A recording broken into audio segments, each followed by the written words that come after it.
Hi, I'm Jeff Jacobson, and today I'm sitting down with Jim Dickson, who's been an advocate for the disabled community for over 30 years, including some of his best work here at AAPD, the American Association of People with Disabilities. Jim, about 1 out of every 5 Americans has a disability. Yet for many years, people with disability were stigmatized, ostracized from society. Only recently were advocates able to muster political support for disabled Americans. What changed?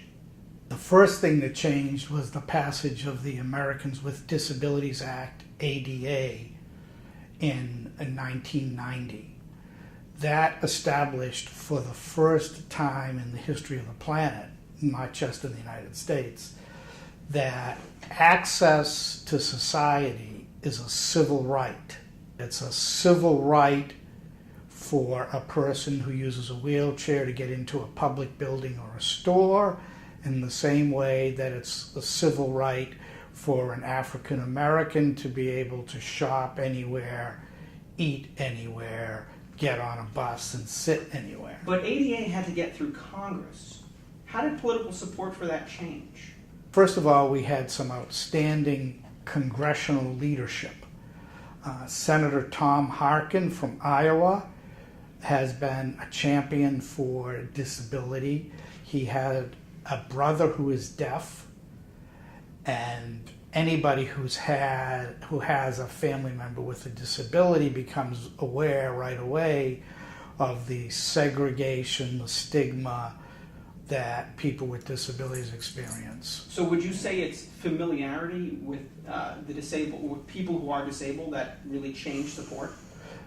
And a lot of hard work. The disability community combined with literally 100 service organizations and advocacy and membership organizations worked to fashion the legislation.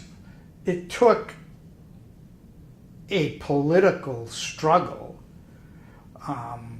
One of the highlights of the effort was when a national organization called ADAPT did a crawl-in to dramatize that the U.S. Capitol was not accessible. A couple of hundred people with wheelchairs, and those of us who were supporters, invited the media, and we crawled up the Capitol steps. Well, I'd like to ask about the American with Disabilities Act. This was the first major piece of legislation that addressed people with disabilities. But President Bush vetoed the 1990 Civil Rights Act that expanded protections for minority employees, claiming it was an overreach by the federal government. Yet that same year, he signed the ADA. Why help disabled Americans when Bush rejected expanded rights for minorities? President Bush Sr. had a lifelong relationship with a couple of national disability leaders.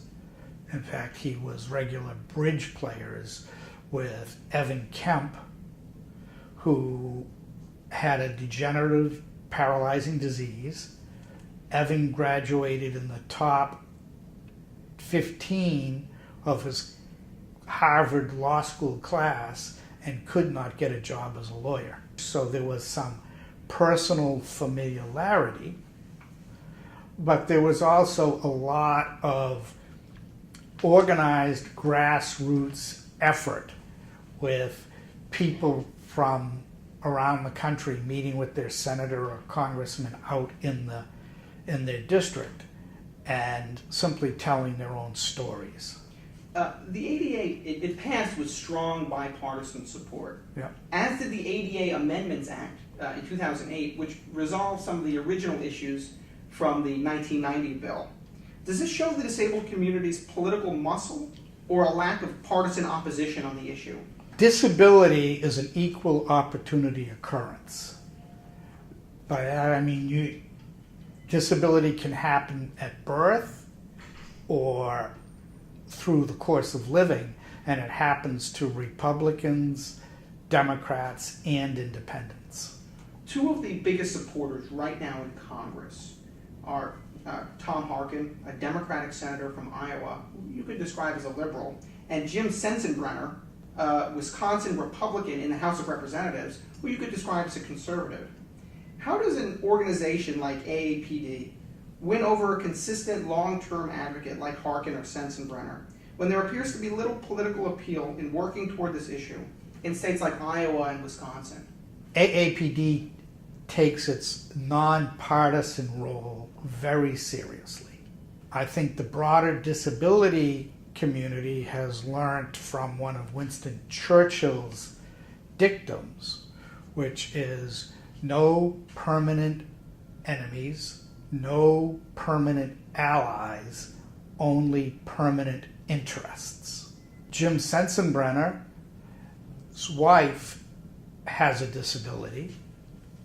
He has a sister-in-law with a disability, so part of it was exposure.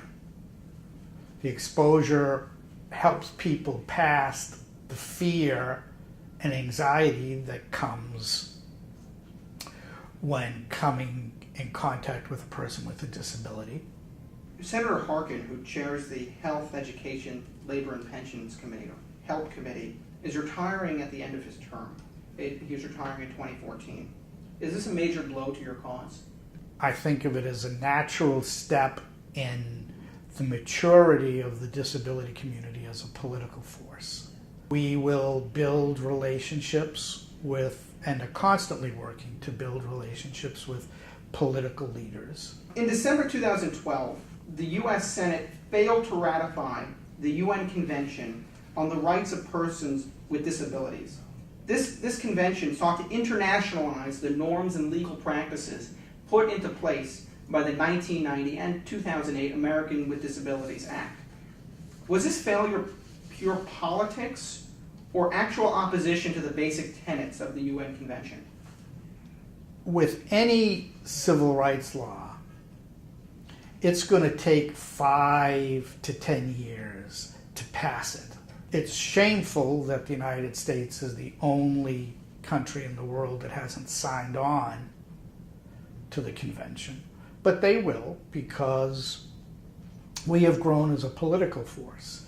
And we have data from the 2008 presidential election. There were 14.7 million people with disabilities who voted in that election.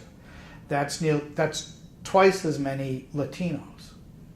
You led AAPD's Disability Vote Project for really several election cycles. Mm-hmm. And you have been instrumental in registering millions of voters who are disabled. However, when we look at the exit polls, you often don't really find exit polling data on the disabled community. Does this fact de-emphasize the issue of disabled rights by not presenting this large voting bloc as an actual legitimate voting bloc? It's a big problem. And it isn't just the exit polls. It's political polls in general. National Public Radio, NPR say that they have a mission to inform and educate the population at large, yet they do not include people with disabilities in their regular political polls. There's another major structural problem, which comes from the United States Census. It took Tony Coelho 20 plus years to get the census, which every even number year does a major survey on who voted. It took him and AAPD 20 years to get people with disabilities identified in the census instrument. That's a big step forward. But the census doesn't put the information out on our voter participation until 6 to 8 months after the election. It's incredible. I personally think that's slapping us because we forced them to do something that they didn't want to do in the first place. Thank you very much. This is Thank really you, Joe.